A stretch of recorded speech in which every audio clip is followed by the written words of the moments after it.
Hello everyone, I am Sanjay Yadav. Mathematics editor में आपका एक बार फिर से स्वागत है।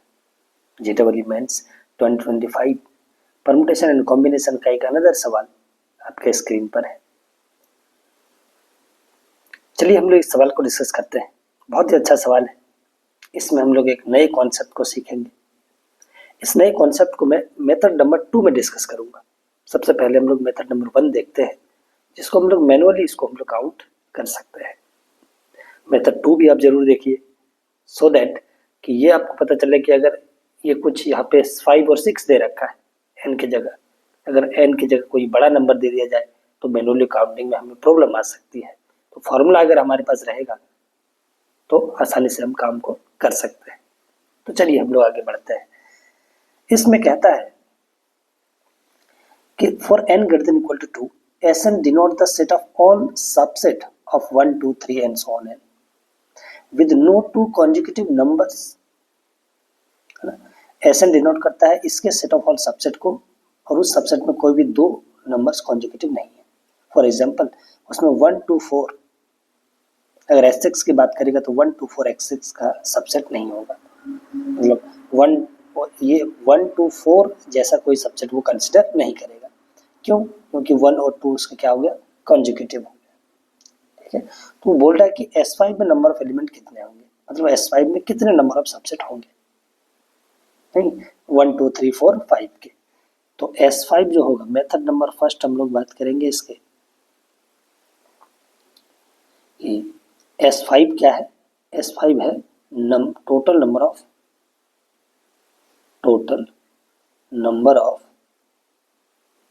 Subset of 1 2 3 4 5। इसके number, total number of subset S5 है। तो S5 में नंबर ऑफ एलिमेंट कितने होंगे? ठीक, तो सबसे पहले हम लोग S5 में आ जाते हैं। S5 में सबसे पहला एलिमेंट क्या होगा? एम्प्टी सेट, जो हर एक का सबसेट होता है। तो 1 2 3 4 5 का भी होगा। अच्छा, इसके और भी सबसेट होंगे, जैसे कि एक एक एलिमेंट का 1 2 3 4 5, ऐसा भी होगा। इसमें तो कंसेक्यूटिव का कोई बात ही नहीं है, क्योंकि एक एक ही एलिमेंट है। अच्छा, दो दो एलिमेंट वाला कितने होंगे? दो दो एलिमेंट वाला अगर बात करें तो 1 से स्टार्ट करते हैं। 1 के साथ 2 तो देंगे नहीं, क्योंकि 1 2 कंसेक्यूटिव हो जाएगा। 1 के साथ 3 दे सकते हैं, 1 के साथ 4 भी दे सकते हैं, और 1 के साथ 5 भी दे सकते हैं। तो 3 सबसेट तो 1 के साथ आ गया। 2 के साथ अगर मैं स्टार्ट करूँ, 2 3 नहीं दे सकते, 2 3 कंसेक्यूटिव हो जाएगा। 2 1 वैसे भी नहीं हो सकता, क्योंकि 1 2 कंसेक्यूटिव हो जाएगा। 2 3 नहीं, 2 2 नहीं, 2 2 का तो सेंस ही नहीं बनता है, सेट में एलिमेंट रिपीट नहीं होता है। तो 2 4 हो सकता है, और 2 5 हो सकता है, और कुछ नहीं। 3 से स्टार्ट कर लेते हैं। 3 1 का चांस नहीं है, 1 3 आ चुका है। 3 2 नहीं हो सकता है कॉन्जिक्यूटिव की वजह से। 3 3 वैसे भी नहीं हो सकता है। 3 4 कॉन्जिक्यूटिव की वजह से नहीं हो सकता है, तो हमारे पास 3 5 आ सकता है, और कोई सबसेट। 4 लेंगे तो 4 5 नहीं, 4 1 आएगा नहीं, 1 4 आ चुका है। 4 2 आएगा नहीं, 2 4 आ चुका है। 4 3 आएगा नहीं कॉन्जिक्यूटिव की वजह से, तो 4 ना तो 4 से हो सकता है कोई भी, 5 से भी नहीं हो सकता है। 5 4 नहीं आ सकता, 5 1 नहीं आ सकता, क्योंकि 5 1 5 आ चुका है। 5 2 नहीं आ सकता, क्योंकि 2 5 आ चुका है। 5 3 नहीं आ सकता, क्योंकि 3 5 आ चुका है। 5 4 तो कंजिक्यूटिव की वजह से नहीं आएगा। तो total number of subset 2 element वाला तो इतना ही हुआ। 3 एलिमेंट वाला क्या होगा? 3 एलिमेंट वाला बोल सकता हूँ कि 1 से स्टार्ट करते हैं। 1 के बाद 2 नहीं आ सकता कंजिक्यूटिव की वजह से, तो 3 आ सकता है। 3 नहीं आ सकता, 3 आ गया तो 4 अब नहीं आएगा कंजिक्यूटिव की वजह से, तो 5 आएगा। क्या कोई और सबसेट बना सकते हैं 3 एलिमेंट के साथ? अब हम नहीं बना सकते। क्यों? क्योंकि जैसे मैं 2 से स्टार्ट करूंगा, तो 2 के साथ 2 के बाद 4, 4 के बाद क्या लें? 5 तो ले नहीं सकते, अब क्या लें? 1 ले नहीं सकते, क्योंकि 2 आ चुका है पहले। तो अब इसके अलावा कोई सबसेट नहीं होगा, आप सोच के देख सकते हैं। ठीक है, तो अगर इसको मैन्युअली काउंट करें तो 1 2 3 4 5 6 7 8 9 10, 11, 12, 13 नंबर आता है। तो इसका आंसर कितना हो जाएगा? Total number of element in S5 is 13। Second method को देखते हैं। सेकेंड मेथड क्या है? सेकेंड मेथड के पहले मैं आपको एक फॉर्मूला बताऊंगा, है ना? उस फॉर्मूले को समझिए। उस फॉर्मूले का एक्सप्लेनेशन और भी एग्जांपल्स एक्सप्लेनेशन हम लोग नेक्स्ट वीडियो जब लेके आने वाले हैं, हम लोग परमुटेशन एंड कॉम्बिनेशन का, उसमें बेगर्स मेथड को के एप्लीकेशन को हम लोग डिस्कस करेंगे, और ये बेगर्स मेथड का एप्लीकेशन ही है, ठीक है। तो मैं पहले उस फॉर्मूले को बताऊंगा, उसके बाद मैं इस सॉल्यूशन को बताऊंगा। अगर आपको ये फॉर्मूला समझ में नहीं आए तो आप नेक्स्ट वीडियो में देख सकते हैं। आई होप आपको समझ में आ जाएगा, और यहाँ भी आ जाएगा आपको समझ में, ऐसी कोई बात है नहीं। अगर आपको थोड़ा बहुत बेगर्स मेथड का आइडिया है तो आप समझ जाओ। तो चलिए हम लोग स्टार्ट करते हैं बेगर्स मेथड को, उस फॉर्मूले को स्टार्ट करते हैं। वो फॉर्मूला क्या कहता है? देखिए, हमने एक T1, T2, T3, Tn n arranged object लिया है, अरेंज थिंग्स लिया है इन अ लाइन। लाइन में हमने एक अरेंज थिंग्स लिया है। मेरा काम क्या है, मेरा टास्क क्या है कि इन n ऑब्जेक्ट में से r ऑब्जेक्ट का सिलेक्शन करना है। इन n अरेंज्ड ऑब्जेक्ट में से r ऑब्जेक्ट का सिलेक्शन करना है। ऐसे सिलेक्शन करना है कि कोई भी उस r ऑब्जेक्ट में कोई भी दो कॉन्जुगेटिव नहीं होगा। तो ऐसा कितने तरीके से हम लोग कर सकते हैं? ठीक है, तो चलिए हम लोग बात करते हैं कि अगर n ऑब्जेक्ट है यहाँ पे T1, T2, T3, T4, T5, T6, T7, so on, TR and so on, कितना Tn। इनमें से मुझे R का सिलेक्शन करना है। R का सिलेक्शन करना, मान लिया जाए कि हमने पहला एलिमेंट T2 को पिक किया, दूसरा एलिमेंट T5 को पिक किया, तीसरा एलिमेंट T7 को पिक किया, और फिर मैंने rth एलिमेंट TR पिक कर लिया। ये पिक कर लिया, मैं ये उसको ऐसे पिक करूंगा कि कोई भी दो कॉन्जुगेटिव नहीं होना चाहिए। अभी तो कोई भी दो कॉन्जुगेटिव नहीं है, मैं आपको एक एग्जांपल दिखाया हूँ। अब मैं इसको करूंगा कैसे?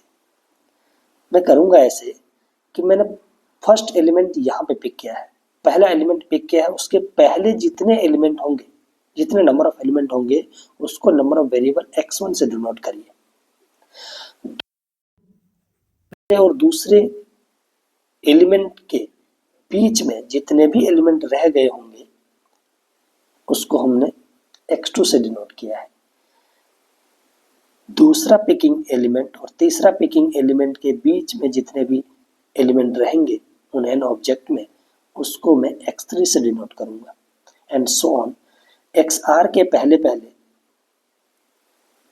जितने भी नंबर ऑफ एलिमेंट बचेंगे, tr-1 और tr वाले एलिमेंट के tr-1 और tr पिकिंग एलिमेंट के बीच में जितने एलिमेंट होंगे इन n ऑब्जेक्ट का, उसको मैं नाम xr देने वाला हूँ। बाद जो भी बच जाएंगे, rth एलिमेंट के बाद भी जितने एलिमेंट बच जाएंगे मैं उसको डिनोट करूंगा r+1 से। ठीक है, ऑब्वियसली आप देख सकते हैं कि x1 plus x2 plus x3 plus so on plus xr+1 कितने एलिमेंट यहाँ पे कितने आएंगे? क्योंकि इस पिकिंग एलिमेंट के अलावा एलिमेंट हमने x1, x2, x3, xr+1 number of element को हमने डिनोट किया है। तो मतलब इस r एलिमेंट का तो कोई कंट्रीब्यूशन x1, x2, x3 में नहीं है। दैट मीन्स पूरा एलिमेंट था n, उनमें से मुझे r को क्या करना पड़ेगा? हटाना पड़ेगा। तो टोटल जब इन सभी को ऐड करेंगे तो कितना आएगा? n-r। उनमें से आप देख सकते हैं कि x1 0 भी हो सकता है और 0 से बड़ा भी हो सकता है, लेकिन x2 0 नहीं हो सकता है। x2 को बड़ा या बराबर रखना पड़ेगा हमेशा, ताकि दो कॉन्जुगेटिव एलिमेंट ना आ जाए। x3 को भी मुझे एक से एक या एक से बड़ा रखना पड़ेगा, xr को भी मुझे एक या एक से बड़ा रखना पड़ेगा। हाँ, मैं xr+1 को 0 भी हो सकता है। कब 0 होगा? जब मेरा rth पिकिंग एलिमेंट हो जाएगा, कोई भी एलिमेंट नहीं रहेगा, तो xr+1 0 हो जाएगा। और अगर मेरा पिक पहला वाला T1 से पहले भी कोई एलिमेंट नहीं बचेगा तो उस केस में x1 0 हो सकता है। लेकिन ये सब 0 नहीं हो सकता है। ये सब 0 हुआ, इसका मतलब है कि पहला और एलिमेंट के बीच में कोई भी एलिमेंट नहीं है। इसका मतलब है कि दोनों क्या होगा? फिर कॉन्जुगेटिव होगा। क्योंकि वो पहले से अरेंज्ड था एन ऑब्जेक्ट। ठीक है, तो ये हो गया। अब इसका जितना नंबर ऑफ एलिमेंट होगा उतने ही तरीके से मैं इस आर एलिमेंट को पिक कर सकता हूँ, सो दैट कि इसमें कोई सा भी दो कॉन्जिक्यूटिव नहीं रहेगा। तो इसका कैसे निकालेंगे नंबर ऑफ एलिमेंट, पता होगा आपको। बेगर्स मेथड का सेकेंड थ्योरम, सेकेंड टाइप होता है कि n minus r total object है और उनमें से मुझे r+1 बेगर्स में बांटने हैं इतने सिक्के को। इसको हम लोग नंबर ऑफ क्वाइंस कंसिडर करते हैं, नंबर ऑफ क्वाइंस कंसिडर करते हैं, और ये वाला बेगर्स होता है। सो दैट कि इसमें से r-1 बेगर्स को एक एक सिक्का मिलेगा और 2 बेगर्स को 0 भी मिल सकता है। तो सबसे पहले क्या करूंगा मैं, r-1 सिक्के को n माइनस आर में से निकाल लेंगे। तो रिमेनिंग सिक्का कितना बचेगा, पहले तो निकाल लिए। क्या निकाल लिए, n माइनस आर में से मैं r-1 सिक्के को निकाल लिया। रिमेनिंग बच गया हमारे पास n-2r+1 क्वाइन, रिमेनिंग क्वाइन बच गया। मैं क्या करूंगा, एक सिक्का दे दूंगा x2 को, एक सिक्का में दे दूंगा x3 को, एक सिक्का में दे दूंगा x4 को, और एक सिक्का में दे दूंगा xr को। ठीक है, क्योंकि एक एक सबको चाहिए था, एटलीस्ट सब एक वो एटलीस्ट 1 तो सभी को चाहिए था, इन दोनों को नहीं चाहिए था तो हमने नहीं दिया। ठीक है, अब number of solution of first कितना होगा, इसका नंबर ऑफ सॉल्यूशन ही हमारा नंबर ऑफ सिलेक्शन होगा। Number of solution of first is equals to number of selection. ये होगा, तो नंबर ऑफ सॉल्यूशन उसका कितना होगा, नंबर ऑफ सॉल्यूशन होगा उसमें मैं कितने क्वाइंस हैं इसमें बेगर्स लगाऊंगा मैं, कितना होगा n-2r+1 बेगर्स कितने हैं हमारे पास, r+1 कितने बेगर्स हैं हमारे पास, r+1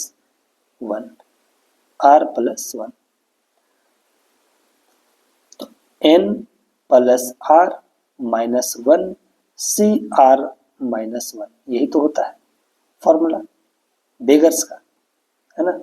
इनमें से क्या हुआ, ये तो ये कट गया, बचा कितना n-r 2r minus r-2r minus r और वो +1 cr, ये आया number of selection of r things out of n things, out of n arranged things, so that no two of which are conjugative। इस फॉर्मूले को आपको ध्यान में रखना। आई होप उसको समझ में आया होगा। ये अगर आपको कॉन्सेप्ट समझ में नहीं आया तो आप नेक्स्ट वीडियो में देख सकते हैं, अदरवाइज आपको आ गया होगा। आप बेगर्स पढ़े होंगे तो आप इसका सॉल्यूशन निकाल लीजिए, इसका सॉल्यूशन निकाल लीजिए, आपको यही आएगा। ठीक है, नहीं तो आप नेक्स्ट वीडियो में देख सकते हैं इसका सॉल्यूशन। ये आया कि अगर n अरेंज ऑब्जेक्ट है, मुझे r का सिलेक्शन करना है जिसमें कोई भी दो कॉन्जिक्यूटिव नहीं है, तो n-r+1 cr होगा। अब क्वेश्चन पे आते हैं, बोला है कि S5 में कितने एलिमेंट होंगे, ये हमें निकालना है। Number of element in S5 कितना होगा, और S5 क्या है, S5 क्या है, set of all subset of 1 2 3 4 5, ये है। ठीक है, तो पहला सबसेट तो हो गया 5, ये इसमें तो कोई दिक्कत नहीं है ना, एक सबसेट तो 5 हो गया। S5 में एक सबसेट क्या हो गया, 5। नंबर ऑफ एलिमेंट काउंट करना है तो a subset which are no element 5, एक सबसेट तो 5 हो गया 1। एक एलिमेंट वाला भी सबसेट होगा इसमें, एक एलिमेंट वाला कितने सबसेट होंगे, 1 एलिमेंट सबसेट कितने होंगे, 1 एलिमेंट सबसेट कितने होंगे, जितने तरीके से मैं 5 एलिमेंट था 1 2 3 4 5, 5 में से एक एलिमेंट का सिलेक्शन जितने तरीके से कर सकता हूँ इतना ही सबसेट होगा। 1 एलिमेंट सबसेट कितने होंगे 5C1, दैट मीन्स कितने होंगे 5। अब मुझे 2 एलिमेंट वाला 2 एलिमेंट सबसेट देखना है, 2 एलिमेंट सबसेट कितने होंगे। अब 2 एलिमेंट ऐसे होने चाहिए कि 2 कॉन्जिक्यूटिव नहीं होने चाहिए, मतलब 5 ऑब्जेक्ट है, इनमें से मुझे 2 का सिलेक्शन करना है सो दैट कि no 2 of which r consecutive. तो n बराबर यहाँ पे हमारा 5 हो गया और r बराबर हमारा कितना हो गया 2। तो नंबर ऑफ सबसेट कितने होंगे, नंबर ऑफ सच सबसेट कितने होंगे, कि n minus r plus 1 C r. तो ये कितना हो जाएगा 5 6 4 C2 दैट मीन्स 6। और 3 वाले कितने होंगे, 3 एलिमेंट सबसेट कितने होंगे। ये मैं इतना इसलिए लिख रहा हूं क्योंकि आपको समझाना है, बाकी ये उतना लेंथी नहीं है, ठीक है। तो यहाँ पे n बराबर तो हमारा अब भी 5 है, लेकिन r बराबर अब कितना हो गया, 3 एलिमेंट मुझे सेलेक्ट करना है, out of which 5 element in which no 2 of r conjugative. तो क्या करना पड़ेगा, नंबर ऑफ सबसेट कैसे निकाल लूंगा मैं, नंबर ऑफ सबसेट अगर निकालना होगा तो n plus n minus r plus 1 C r कितना होगा 6, 6 में 3 गए तो 3, 3 से 3 that means 1। Total number of subset. Required answer बताओ, रिक्वायर्ड आंसर, एक तो 5 था और 5 थे 1 वाले, 2 वाले 6 थे और 3 वाले 1 थे। टोटल कितने हो गए, 6 5 6 11 2 13। वहां से भी 13 आया था, यहाँ से भी 13 आया, लेकिन हमने इस फॉर्मूले का इस्तेमाल किया। अब वो n और r को कितना बड़ा कर देगा, हम आसानी से इस फॉर्मूले का इस्तेमाल करके निकाल सकते हैं। So thank you so much for watching. I hope आपको दोनों मेथड समझ में आया होगा। चलिए हम लोग फिर नेक्स्ट वीडियो में मिलते हैं। चलिए थैंक यू सो मच।